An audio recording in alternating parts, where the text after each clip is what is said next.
निहारिका, आपकी भाभी जी और आपकी भाभी जी एक बार फिर से निकल गई है मैदान में आज का मुद्दा लेकर। और मुद्दा देखिए, आजकल तो विधानसभा चुनाव पास आ रहा है तो मुद्दा बहुत सारा है, लेकिन उसमें से एक मुद्दा जो हमको लगता है कि सारे लोगों के दिमाग में होगा कि हमारा नेता कैसा हो, पढ़ा लिखा हो कि बिना पढ़ा लिखा भी चलेगा। और देखिए कि तेजस्वी यादव के बयान के बाद एक बार फिर से इस बात पे चर्चा शुरू हो गई है कि नेता का पढ़ा लिखा होना कितना जरूरी है। अब कुछ लोग कहते हैं कि भैया नेता का एक्सपीरियंस होना चाहिए, बहुत सारे ऐसे नेता हुए जो पढ़े लिखे नहीं थे फिर भी बढ़िया काम किए। लेकिन कुछ लोग ये भी कहते हैं कि पहले का समय अलग था, अभी का समय अलग है, तो अभी जो है नेता पढ़ा लिखा होना चाहिए। तो इसी पर आज हम चर्चा शुरू कर रहे हैं, जरा यहीं से बतिया रहे हैं। भैया, नेता के पढ़ाई लिखाई पे बड़ा लोग सवाल उठाते हैं कि नेता पढ़ा लिखा रहना चाहिए कि बिना पढ़ा लिखा नेता भी चलेगा। पढ़ा लिखा होना चाहिए, पढ़ा लिखा होना चाहिए, चलाने वाला होना चाहिए ना, जानकारी होना चाहिए। हाँ। ऐसे ही जा करके अनपढ़ रहेगा तो क्या करेगा। हाँ। पढ़ा लिखा होना चाहिए। तो लोग कहते हैं कि वैज्ञानिक बनने का क्या जरूरत है, ऐसे ही बिना पढ़ा लिखा भी रहेगा, एक्सपीरियंस नहीं, अभी बिना पढ़ा लिखा रहेगा तो कुछ नहीं चला पाएगा। हाँ। अब जैसे देखिए कि आजकल जितना परीक्षा होता है, कुछ छोटा मोटा भी एग्जाम चलता है, तो मैंने क्लर्कों का एग्जाम है तो उसमें जो है ग्रेजुएशन 12th पास बहुत सारा पढ़ाई खोजता है न? तो जरूरी है। हाँ। वो भी जरूरी है। हाँ। अब अनपढ़ क्या करेगा। हाँ। हमको ले जाके बैठा देगा, हम क्या करेंगे। अच्छा भैया, नेता का पढ़ाई लिखाई कितना जरूरी है, नेता के पास डिग्री होना कितना जरूरी है। डिग्री तो जरूरी है। हाँ। हर पढ़ाई के लिए डिग्री जरूरी होती है। हाँ। और नेता बनने के लिए नेता बनने के लिए कोई डिग्री नहीं होती है। कोई डिग्री नहीं होती है, मैंने वो तो नियम तो है। वो अनुभवी जो होंगे वो नेता होंगे। हाँ, अनुभवी होंगे तो चलेगा। लेकिन भैया आजकल देखते होंगे कि कोई छोटा मोटा भी अगर हमारा बच्चा लोग नौकरी करने जाता है तो उसमें पूछता है कि कितना पढ़ा लिखा है। अच्छा है, देखते होंगे कि आजकल जो परीक्षा भी होता है तो उसमें रीजनिंग का सवाल देता है, तार्किक प्रश्न, कि पता चलता है कि इसका बुद्धि तेज है कि नहीं है। तो एग्जाम होता है तो भी उसमें देता है। वो तो एग्जाम में जरूरी है ना, बिल्कुल जरूरी तो है। जैसे मान लीजिए किसी को प्रशासनिक में जाना है हाँ। तो उसके लिए जरूरी है डिग्री। तो इतना प्रशासनिक व्यक्ति को जो संभालने वाला है, तो प्रशासनिक ही संभालते हैं ना। हाँ। वो तो नेता तो संभालते ही हैं। हाँ। उनके अनुसार चलते हैं। हाँ। उनके नेता तो फिर तो अफसर को नेता बन जाना चाहिए। अफसर कैसे नेता कैसे बनेगा? अफसर नेता नहीं बन रहे हैं। हाँ। वो त्याग पद दे के जा रहे हैं कि नहीं जा रहे हैं, वो अफसर नहीं बन रहे हैं नेता। हाँ। नेता बनेंगे वो अफसरी भी करेंगे, वहाँ नेतागिरी भी करेंगे। तो वो तो पढ़े लिखे हैं, दोनों काम कर सकते दोनों काम हैं। लेकिन अगर नेता को कहा जाएगा कि वो क्लर्कों का नौकरी अपने दम पर ले ले तो ले पाएगा। वो जब IAS बन सकता है हाँ। तो क्यों नहीं लगता खिलाड़ी काले बनेगा भाई। जो अफसर प्रशासनिक जो होता है वो IAS होता है। हम नेता के कह रहे हैं नेता कैसे बनेंगे। हाँ। नेता को तो काम है। कोई नेता के अगर हम कहें कि आप एगो क्लर्कों का परीक्षा पास कर लीजिए तो कर लेंगे। कोई नेता उनको जरूरत नहीं है कि पास करने की जरूरत है। क्या भैया, नेता का पढ़ा लिखा होना जरूरी है कि नहीं, नेता के पास डिग्री होना चाहिए। बिल्कुल होना चाहिए, बिल्कुल होना चाहिए। आपका संविधान में फैसला करते हैं जो हर नेता को पढ़ा लिखा होना चाहिए या अनपढ़ होना चाहिए। बहुत ऐसा नेता है। भैया ये भी कहता है कि नेता ईमानदार और सच्चा होना चाहिए। तो ईमानदार और नेता जो है बहुत ऐसा नेता जो है ऊपर तक जाइए, सांसद तक जाइए, जो अनपढ़ है। केवल बिहार में ही नहीं, ऊपर भी है जो सांसद ऐसा पोस्ट पर है जो अनपढ़ है। बिहार को क्या कहा जा सकता है, विधायक को क्या कहा जा सकता है। आप क्या कहते हैं भैया। बिल्कुल पढ़ा लिखा होना चाहिए। ज्ञान रहेगा तभी तो राज्य चलाएगा। ये जो उदाहरण जैसे दिए हैं कि बहुत सारे नेता हुए जो यहाँ से संसद तक चल गए, अब पढ़े लिखे कम थे तो वो चल गए, चाहे नहीं तो दूसरे के कंधा पर रख करके चलाते हैं। IAS रहता है उनके साथ, वो अपने दिमाग से क्या चलाते हैं ये सोच नहीं है। फिर आप कहेंगे कि अफसरशाही बढ़ गया है। नहीं, अफसर ज्यादा कर रहा है। आज भी बढ़ा हुआ है, अफसरशाही बढ़ा हुआ है। जो जैसा चलाना चाहता है IAS होते हैं। हाँ, IAS होते हैं, नेता से राज नहीं चलता। फिर IAS को ही मुख्यमंत्री बन जाना चाहिए, मंत्री बन जाना चाहिए। दोनों में अलग अलग फर्क है। मुख्यमंत्री सामाजिक व्यक्ति है और जनता का आवाज सुन के उसका दुख दर्द तक IAS को बोलता, ऑर्डर देता हो कि हम जैसे कहते हैं तुम करो। ये हुआ शासन चलाने का ताकत। अच्छा एक बात बताइए, माननीय जैसे आजकल जो बार बार ये चर्चा होता है कि आपका नेता कैसा होना चाहिए, कर्मठ, ईमानदार, तो उस नेता का शिक्षा कितना जरूरी है। शिक्षा तो कम से कम भाई ग्रेजुएशन, इंटर ये जरूरी है ताकि बेसिक डिग्री होना चाहिए। हाँ, बेसिक डिग्री बिल्कुल एकदम निरक्षर। एक ग्रुप डी की परीक्षा होती है मैम, ग्रुप डी का परीक्षा होती है, उसमें आप टैलेंट खोजते हैं, शिक्षित खोजते हैं। एक राज्य चलाएगा, देश चलाएगा, उनकी शिक्षा से कोई जरूरत नहीं है। ग्रुप डी का बात कर रहे हैं भैया, हम देख रहे थे कि बहुत सारा सरकारी जो भवन है उसमें माली का परीक्षा हो रहा था उसमें लोग कॉपी किताब लेके बैठे हुए। जी जी जी, वही तो मैं कहना चाह रहा हूँ। बाहर में कॉपी किताब लेके तैयारी कर रहा है। अब तो बताइए, माली बनने के लिए आपका भारत में कोई जरूरी नहीं है, सिपाही का परीक्षा होता है तो उसमें दौड़ निकाला जाता है। वो ऐसा होता है, पढ़ाई होता है, एग्जाम हो रही है भाई, एग्जाम हो रही है। शिक्षित बिहार है, जब आप बोल रहे हैं कि हमारे यहाँ इतना परसेंट शिक्षित है, तो शिक्षित व्यक्ति नेताओं में डिग्री होना कितना जरूरी है? नेता बनने के लिए डिग्री होना कितना जरूरी है? पढ़ा लिखा होना, एक साक्षर पद पर होना कितना जरूरी है? पढ़ा लिखा तो होना चाहिए, जरूरी है। कुछ लोग एग्जाम्पल देते हैं कि बहुत सारे नेता हुए जो बिना पढ़े लिखे थे, तो बिना पढ़े हुए थे, पहले थे जो वो थे। हाँ, अब जो है शिक्षित होना जरूरी है। हाँ। तो नेता पढ़ा लिखा होना चाहिए कि नहीं? यस होना चाहिए। होना चाहिए। नेता पढ़ा लिखा होना चाहिए कि नहीं? हाँ होना चाहिए, होना चाहिए बिल्कुल। जो कहते हैं लोग कि नेता की पढ़ाई लिखाई कौन जरूरी है? नहीं पढ़ा लिखा तब न काम करेगा, जाहिल क्या काम है, जाहिल कोई काम नहीं, कोई काम नहीं करेगा। हाँ पढ़ाई लिखाई होना चाहिए। अब देखिए 25 साल से राज किए हैं हाँ। नीतीश बाबू, हाँ। तो बिहार के लिए कुछ विकास हुआ, तो अब नया चेहरा को अगला को देना चाहिए। इंजीनियर है। अब अगला जो आदमी को मौका देना चाहिए, हाँ। इसलिए देना चाहिए। पढ़ा लिखल को कि कम पढ़ा लिखल भी चलेगा? पढ़ा लिखल को, हाँ। जाहिल को नहीं। अब देखिए कि वृद्ध जनों, दिव्यांग जनों के साथ साथ पत्रकारों का भी पेंशन बढ़ गया, 125 यूनिट बिजली फ्री हो गया, तमाम तरह का रोड, सड़क, नल जल सब कुछ बन ही रहा है। लेकिन उसके अलावा भी जब आप टीवी देखते होंगे, अखबार पढ़ते होंगे और तमाम योजनाओं के बारे में जब सुनते होंगे और जानते होंगे, तब लगता होगा कि अरे इतना काम जब हो ही रहा है तो हमारा भी जो एगो काम मन में चल रहा है कि ये वो कम्मा बिहार में बचा हुआ है, भी मुख्यमंत्री नीतीश कुमार कर ही देते। तो वही मन का बात आज हम जानने निकले हैं और लोगों से जानने निकले हैं, क्योंकि भाई लोग ही है जनता, इन्हीं का काम नीतीश कुमार करते हैं, इन्हीं का काम नीतीश कुमार ने अभी तक अगर मान लीजिए कुछ छूटा हुआ है तो इन्हीं का काम छूटा हुआ होगा। तो इसलिए आज हम सोचे कि जरा इनकी मन की बात को जानते हैं, इन लोगों से पूछते हैं कि बिहार में इतना काम तो हो रहा है, लेकिन अभी भी भैया नीतीश कुमार से कौन सा काम आप चाहते हैं कि हो जाए तुरंत? अब तो नीतीश कुमार को हम कहेंगे कि भाई वो रिटायरमेंट लेके और रिलैक्स हो जाए तो ज्यादा अच्छा रहेगा। हाँ, बाकी तो जो भी किए हैं बहुत अच्छा किए हैं बिहार के लिए, हाँ। इसमें नो डाउट है, जो भी किए अच्छा किए हैं। अच्छा, अभी देखिए कि कुछ समय बचा हुआ है, तो ये कुछ समय पूरा होने के पहले, सेशन पूरा होने के पहले, इनका 5 साल पूरा होने के पहले क्या चाहते हैं कि कौन सा है वो काम जो अभी तक रुका हुआ है वो हो जाए? कि चुनाव के समय में तो जितना काम रुका हुआ होता है वो होता ही है, हाँ। और चुनाव के समय तो सभी नेता बाहर आते हैं, हाँ, उसके पहले तो नजर भी नहीं आते हैं, मगर उन्होंने अच्छा काम किया है। 125 यूनिट बिजली जो फ्री किया है वो बहुत अच्छा किया है। अगर बिहार में शराबबंदी को भी अगर ही बंद कर देता और अच्छा रहेगा। बिहार का, हाँ, बिहार का राजस्व आएगा। बंद कहाँ है? जहाँ खोजिए वहाँ मिलता है। अच्छा एक बात बताइए, हम बोल रहे हैं कि एगो बहुप्रतीक्षित काम क्या है जिसका इंतजार आपको है, तो उसमें शराबबंदी को मैं पर्सनल बात बोलूँ, मेरा प्रॉपर घर पातेपुर पड़ता है। हाँ। वो अपने एरिया में जैसे 3 रेलवे लाइन जैसे मतलब उद्घाटन कर दिए। हाँ। रामविलास जी के समय में 96 का जैसे रेलवे लाइन जैसे पड़ा हुआ आधार, हाँ। अभी तक पूरा नहीं हुआ है। हमारे गाँव से यहाँ की दूरी है 60 किलोमीटर। हाँ। जितने भी गरीब आते हैं केस करने के लिए बस से आते हैं, 200 रुपए खर्चा लगता है। हाँ। ट्रेन की सुविधा होगी तो 50 रुपए में आएगा, 150 रुपए बचेगा तो बेचारे खा पी के भर पेट जाएंगे। हाँ। ये भी उनको कहीं करने के लिए, पूरा करने के लिए, हाँ। समझे कि नहीं? तो ये काम तुरंत हो जाना चाहिए। होना चाहिए, बिल्कुल होना चाहिए। अपने वहाँ पे रेलवे स्टेशन की मांग कर रहे हैं आप, या नहीं, वो शिलान्यास हो चुकी है। अच्छा, रामविलास बाबू के समय में 96 में शिलान्यास हो चुकी है। हाँ। महुआ, पातेपुर, राजापाकर, विद्युपुर, ताजपुर होते हुए शिलान्यास हो चुकी है, उससे सर्वे भी हो चुकी है। हाँ।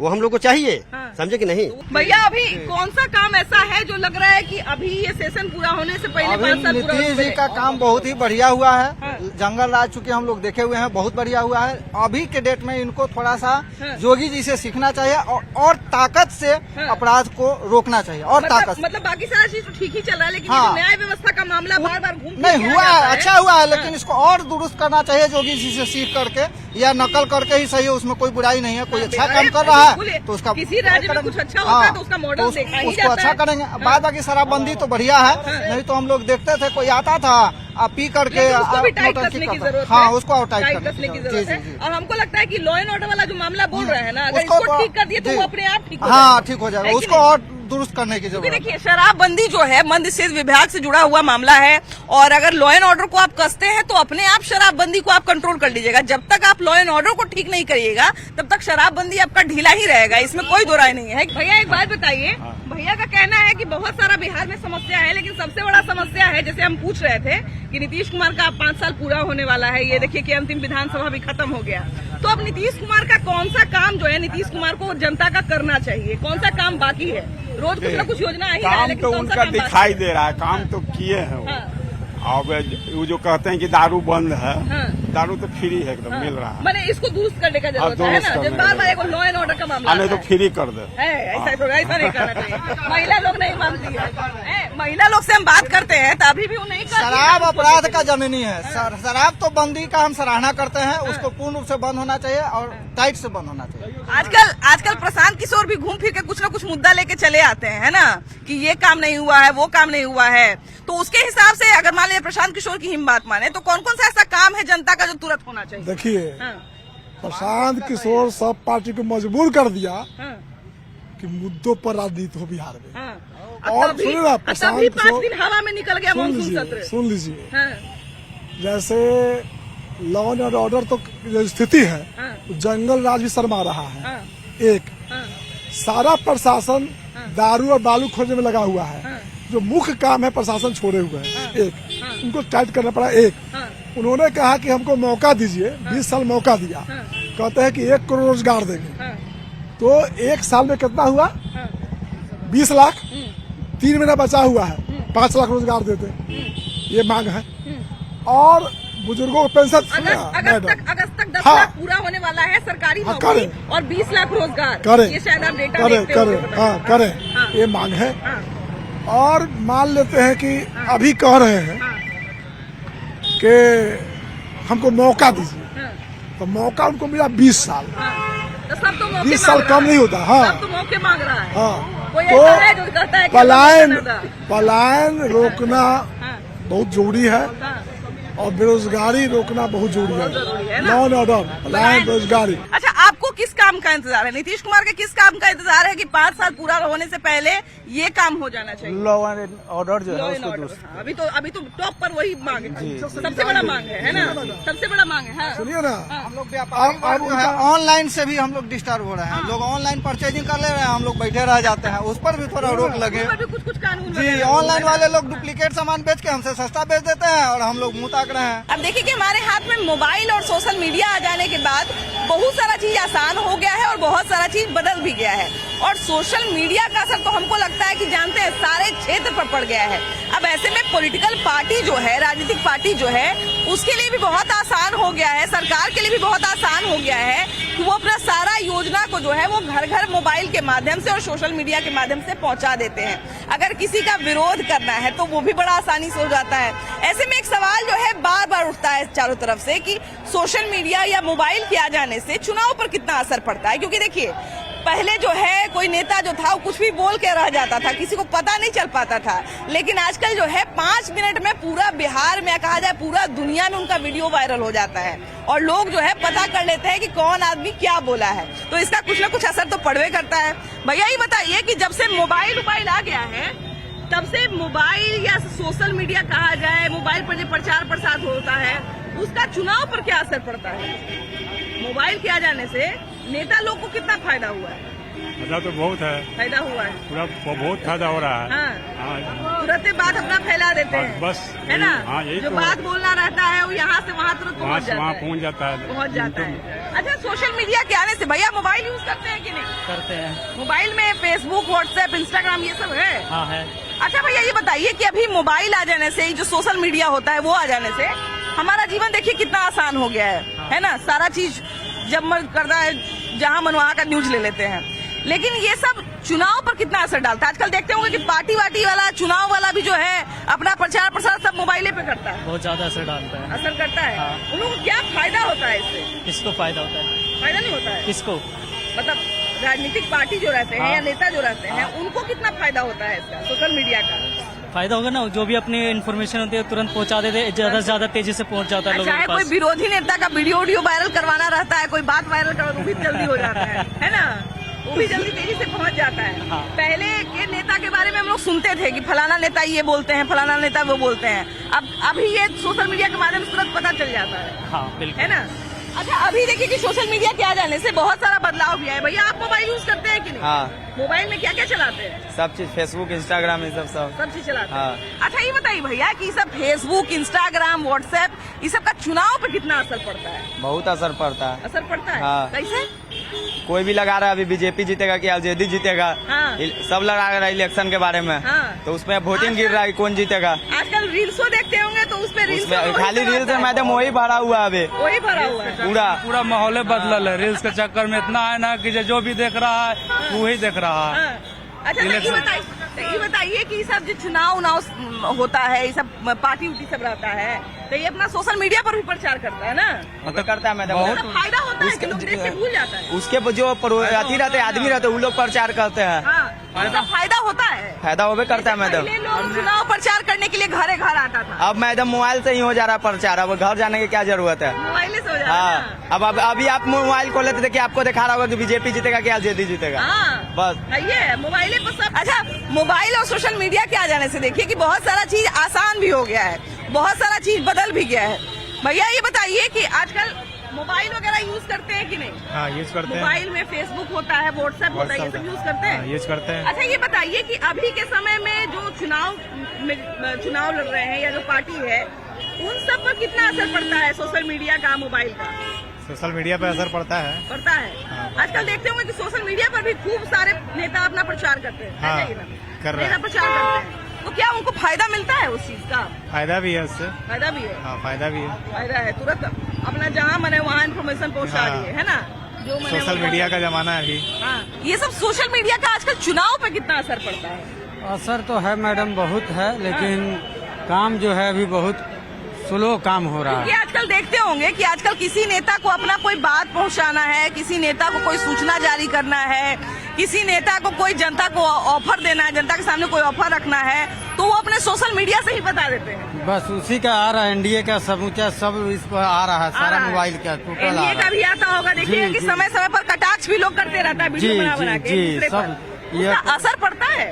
असर क्या पब्लिक का देखिए, जैसे बेरोजगारी पहले- बहुत जैसे हो गया पहले है। लोग प्रणाम करने घर पर आते थे, जी, अब अभी भी नहीं। आते हैं। नहीं, अभी भी आते हैं, लेकिन अब मोबाइल के कारण बहुत सारा चीज आसान हो जी, गया जी। है। अब जैसे मान लिया जाए कि हम आपके विरोध में चुनाव लड़ रहे हैं, आपको हमको बदनाम करवाना है, तो आपके खिलाफ हम वीडियो वायरल करवा देंगे, बस वही वीडियो जारी करवा देंगे। वीडियो जारी हो जा रहा ये भी है, एक उसके असर है है ना? ये भी एक असर एक तरह का।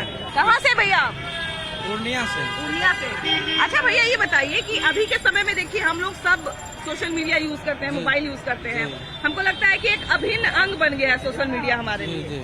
लेकिन ये सोशल मीडिया अभी के समय में चुनाव पर कितना असर डालेगा?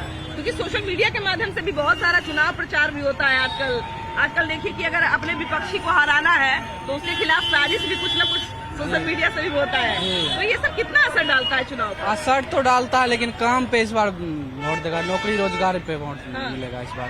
प्रचार प्रसार भी तो देखिए मायने रखता है ना? प्रचार प्रसार देख रहे हैं, सब खूब कर रहा है। प्रचार प्रसार ऐसे होता है, मतलब इस बार काम पे वोट देगा, नौकरी रोजगार शिक्षा पे वोट मिलेगा। कहते हैं कि यही बोली जो है वो पान खिलाता है, यही बोली लात खिलाता है। मैंने कहने का मतलब ये है कि यही बोली बोल के जो है आप किसी का मन जीत सकते हैं, और यही बोली बोल के किसी का मन आहत कर सकते हैं। आज जब भी हम लोग कोई भाषा बोलते हैं तो कहते हैं कि संसदीय भाषा बोलना चाहिए, माने जो सबको अच्छा लगे, सबके लिए जो सही हो। लेकिन जानते हैं संसद में ही जाके या विधानसभा में ही जाके अक्सर नेताजी लोग जो हैं वो अपने भाषा का मर्यादा भूल जाते हैं। अब चर्चा हो रहा था SIR पर, और भाषा की मर्यादा इतनी नीचे गिर गई कि मैंने आम लोग भी सुन के बोल रहे थे कि सही में हमारे नेताजी हैं, जिनको हम लोग सारे पूरे बिहार प्रदेश से अलग अलग जगह से चुन के भेजे हैं, कि कोई और लोग हैं। भैया, जिस तरह की भाषा का प्रयोग विधानसभा में हो रहा है, एक बार सुन के कंफ्यूज हो जाते होंगे कि ये नेताजी ही लोग हैं या फिर कोई और हैं। देखिए, ये बहुत जनता के लिए और बिहार के लिए दुर्भाग्य की बात है कि जिसको यहाँ की जनता चुन के भेजती है अपनी समस्याओं के समाधान के लिए, बिहार के प्रगति के लिए, और वहाँ जा कर के ये लोग नौटंकी करते हैं। टोटली इट इज़ जो है ना फैब्रिकेटेड होता है। सब लोग आपस में ये लोग एक हैं, बुद्धू बनाते हैं यहाँ के जनता को। ये लोग पोलराइज करते हैं कास्ट बेसिस पे, ठीक है ना, कि हमारा कास्ट का वो जनता लोग उनको हीरो बनाता है और हमारे जात के लोग ये यहाँ का हम लोग का नरेशन एक बन गया है कि वो कुछ भी बोले तो हम उसको हीरो बना देते हैं, चाहे किसी भी जाति का हो। अच्छा देखिए कि कल जिस तरह से तेजस्वी यादव भी वैसे ही भाषा का इस्तेमाल किया और सम्राट चौधरी भी का, और तेजस्वी यादव तो ऐसी बात बोले जो हम अभी रिपीट भी नहीं कर सकते हैं चैनल पे। तो इस तरह की भाषा क्या किसी नेता को शोभा देती है, वो भी संसद में, या फिर कहा जाए विधानसभा में, जहाँ पे कहा जाता है कि मंदिर है वो लोकतंत्र का, वहाँ पर? देखिए, निश्चित रूप से किसी भी व्यक्ति को अमर्यादित भाषा को इस्तेमाल नहीं करना चाहिए, चाहे कहीं पर भी है। और खास करके जहाँ लोकतंत्र का मंदिर बोला जाता है विधानसभा, वहाँ पर पूरा बिहार को, जनता को जनहित की बात करने की बात होती है, वहाँ पर अमर्यादित भाषा का उपयोग होता है। ये बहुत निंदनीय है, चाहे वो प्रतिपक्ष नेता तेजस्वी यादव हो या डिप्टी सीएम सम्राट चौधरी हो। अब ये देखें, विधानसभा में मुद्दा बेहीन बात कही, अरे भाई बिहार की मुद्दा पर बात करें ना आप, कि बिहार कैसे तरक्की हो। फिर उसके बाद अभी माननीय सम्राट चौधरी जी ने भी कहा, बाप के बाप ऊपर जाने का क्या मतलब? आमतौर पे अगर हम इस तरह की भाषा का इस्तेमाल एक दूसरे से करें किसी चौक चौराहे पर, तो शायद हमारे बीच में मारपीट हो जाएगा, मतलब कुश्ती हो जाएगा। लेकिन उससे खराब भाषा का इस्तेमाल जो है वो विधानसभा में बैठ के हमारे नेता कर रहे हैं, भाषा की मर्यादा को एकदम तार-तार कर दे रहे हैं। तो हम आम पब्लिक से भी खराब हैं, उससे भी खराब, वो अपने स्वार्थ में अंधा हुए हैं लोग। क्यों ये लोग भाषा को ऐसे गिरा देते हैं? किसी वो अपने लिए लड़ते हैं इलेक्शन, हम लोग के लिए थोड़ी लड़ते हैं वो। ना वो अपने जीने के लिए करते हैं लोग, अपना उनका धंधा है, सब चलता है उनका। अब सम्राट चौधरी बोले तेजस्वी यादव तो पलट के तुरंत बोल देते हैं। ऐसा ही लोग एक दूसरे को बोलते हैं, उसको वो बोलेंगे, उसको वो बोलेंगे, वो जो बोलेगा उससे गिरा हुआ फिर बोलेगा, फिर उससे गिरा हुआ बोलेगा, इस तरह से। बस एक उतनी बड़ी जगह पे जाकर के आप गाली गलौज कर रहे हैं, ये भी नहीं पता है कि किस जगह पे। सबसे पहले तो पता होना चाहिए किस जगह पे है, कहाँ पे कौन सा भाषा का यूज, मर्यादा क्या है, किस जगह पे किस चीज़ का यूज करना चाहिए पता होना चाहिए। जब यही नहीं है तो आप जनता को कैसे आप चलाओगे? कि इतना सारा जो आपके ऊपर ट्रस्ट कर रहा है, तो उसका फिर तो आप ट्रस्ट मार रहे हो फिर तो। बिल्कुल यही हो रहा है। इतने बड़े बड़े नेता है बिहार के, वो बहुत सारे लोगों के आइडियल है, बहुत यहाँ पे जो है वो हीरो वर्शिप किया जाता है नेता। आइडियल क्यों है? आइडियल है जाति के नाम पे, कि हम यादव है तो हम यादव का रहेंगे, हम कुर्मी है तो कुर्मी का रहेंगे। आइडियल इसी पे है। तो मानेगा कि ठीक है, चलिए किसी नाम पे आइडियल हो, लेकिन आप है ना आइडियल, तो आपको कम से कम ऐसा बना के रखना चाहिए ना कि जिस लोग जो आपको देख रहे हैं वो आपसे अच्छा बात सीख सके। बिल्कुल नहीं गाली देना चाहिए। गाली गलौज का नाम सुन के तो ऐसे भी आदमी म्यूट हो जाता है, क्या कि उसको लगता है कि भाई पहिलका आदमी गाली दे रहा है तब हम क्या बोले। लेकिन संसद में उल्टा होता है, वहाँ पर क्या होता है कि एक गाली फलना बाबू दिए तो दूसरा बाबू जो है उसे तनी और खराब गाली देंगे, उसे तनी और खराब भाषा का इस्तेमाल करेंगे। तो भैया जी, हमारा नेता लोग से तो यही रिक्वेस्ट है जनता की तरफ से भी कि तनी भाषा का मर्यादा बना के रखिए। भैया सब आपको देख रहा है, लाखों लाख समर्थक है, क्या सीखेगा, क्या सोचेगा आपके बारे में? इसलिए भाषा का मर्यादा बना के रखिए, है ना। बाकी आपकी इस पर क्या राय है जरूर बताइएगा। वीडियो जर्नलिस्ट मनीष जुनेजा के साथ आपकी भाभी जी। Bye bye.